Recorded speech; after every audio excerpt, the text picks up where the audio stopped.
I don't know how much longer I can keep that going, you know. But, you know, I have to take their word. It's to support me, right? You can't put a price on friendship, but $20 is really close. $20. Now they're saying to each other, have you seen a bitch pay you yet? No? I'm getting more Monopoly boards. Hold on, guys. You'll get your money soon enough.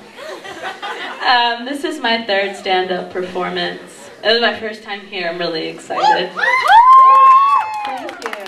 Thank you. Oh my God. But you know, I felt like it was the right time in my life for this. I'm 23. I've been out of college for a year now. I have no idea what I'm gonna do with my life like the rest of us. I have no idea. So I was like, fuck it. What do I have to lose? I mean, besides weight and a drinking problem. Why not give it a shot? So I was like, let's do stand-up. Okay. So I did it. My last stand-up performance was a train wreck. Like, it went really bad. I was at Revs, and it was partially my fault because I wasn't prepared. I got up on stage and I was trying to get my shit together, and I was immediately distracted by drunk girls. It's just really hard not to pay attention. Drunk girls are already really loud, louder than like the rest of their groups, and they're always showing more flesh than they need to be. I'm not complaining, hey, you know, and I get distracted so easily. And I mean, if for most of you who know me, and I get, y'all don't know me, but everyone else who knows me, I get distracted easily, okay? Like, we could be talking about something I love, like Doctor Who. Wow. I was like, yeah, people will cheer for that. It's okay, only nerds, okay.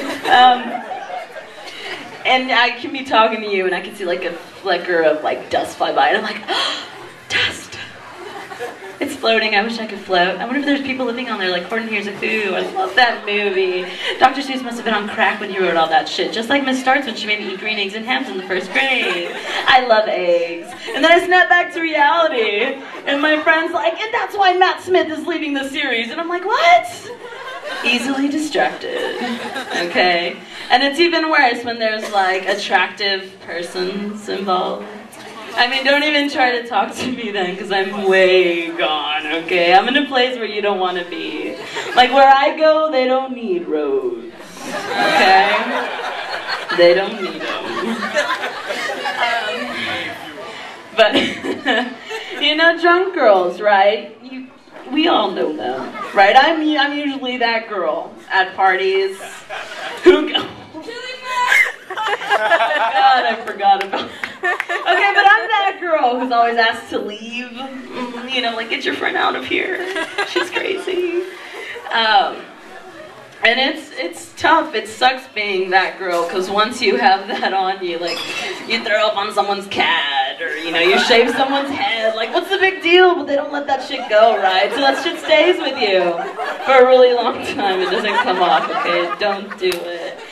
But, you know, I just like to think that my level of partying is, like, really high. Like Lindsay Lohan high, minus the... Oh, shit. I didn't think that would get that much attention. Yeah, Lindsay Lohan, minus the Adderall addiction. Yeah, that's not me. That's not Adderall.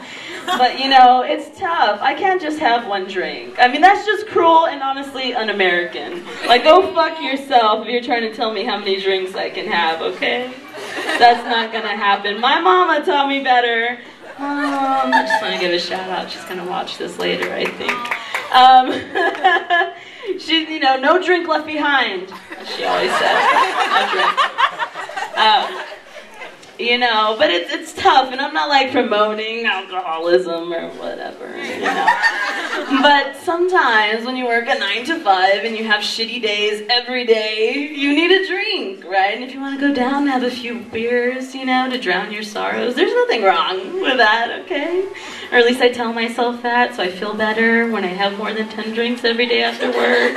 I'm like, there's nothing wrong with this, Tina, it's perfectly normal. It sounds worse when I say it out loud. Sounds way worse.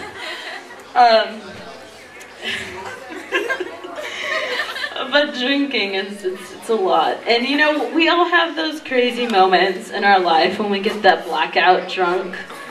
And if you don't have those moments, fuck you, because you're lying, okay? Go choke on a dick, you're lying. Alright, you all have those moments. I'm not the only crazy one out here. I mean, some of us more than others. You know who you are, okay?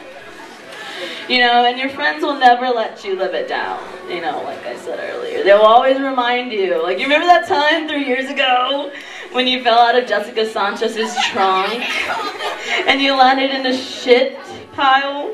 And I don't even know how that happened. It's like 3 years ago. It's like, let it go already. I don't even know about that stuff anymore. It's over. But they'll never let you live it down. Ever. And I always feel like I'm on the outside looking in. Like, they'll be like, look at this video I took last night. And I'm like, oh my god, that girl was so drunk. And they're like, what do you mean that girl? That was you? And I'm like, no, that's not me. And then I always do some stupid shit, like look in the camera and I'm like, I'm Tina, fuck you, I'm drunk, bitches. Every time. And I'm like, Tina, no. I like to refer to myself in third person sometimes. I'm like, Tina, you stupid bitch. Why'd you do that? I'm like, that doesn't even look like me. And like, I give it back and walk away, and I'm like, shit. Every time, it's me. You know? But drinking's a good thing, I think. In moderation, or so my P.O.E.T.S officer, whatever, would tell me. In moderation, right? You can have a few drinks in moderation. You can have a few Nutter Butters in moderation. You can watch porn in moderation. And I'm like, whoa! Whoa! You can't cut my porn. You cut my porn time, I cut you.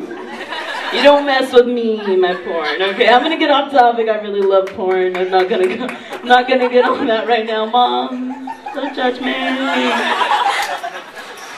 But back to drinking. I always just drink too much, you know, and it always ends the same. I'm wheezing for air, and I'm like, because I can't breathe. I just want to go home. Where's Sarah? Where's my mom? Just take me home. And it's like, people never care. They're always like, shut up, bitch. You're just drunk. And I'm like, why don't you take me serious? I can't breathe.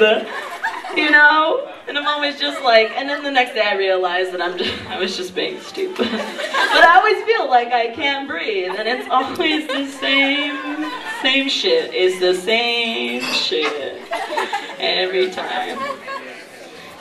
You know, I don't really have that long of a set, and I'm glad my friends can make it out tonight. It really means a lot to me.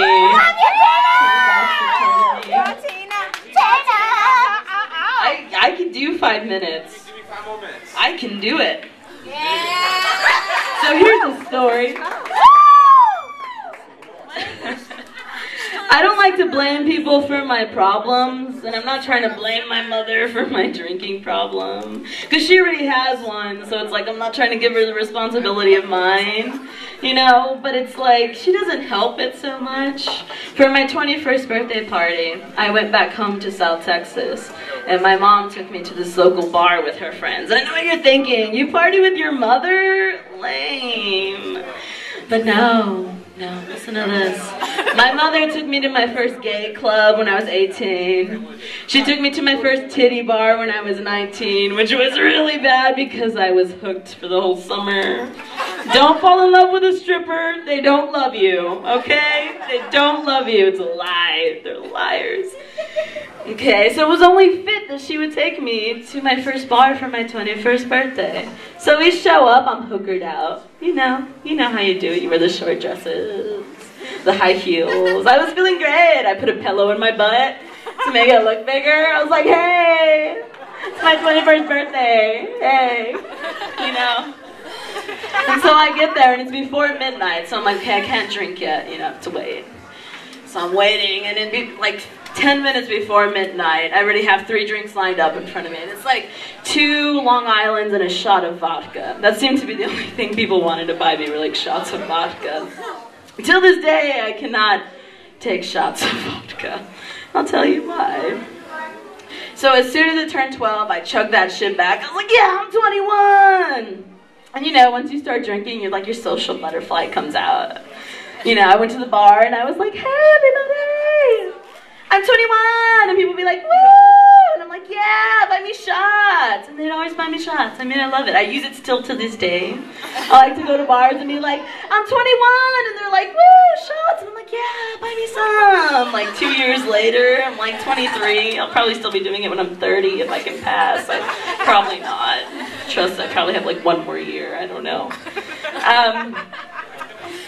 So they were buying me shots, and I don't know how this happened, but things spiraled out of control, as I'm sure they do when you have a very increased amount of like vodka in your system. So my mom tells my cousin Lala to take me out this club. And so it's Lala, her boyfriend Tony, and our friend Pookie. And don't laugh at Pookie, okay? Because he's the real shit, okay? So they're trying to get me out this place, and we walk out. As soon as I turn out, I drop on the ground and start throwing up, which is so classy, right? I mean, it's what we do. We just throw up like, ah, let me throw up.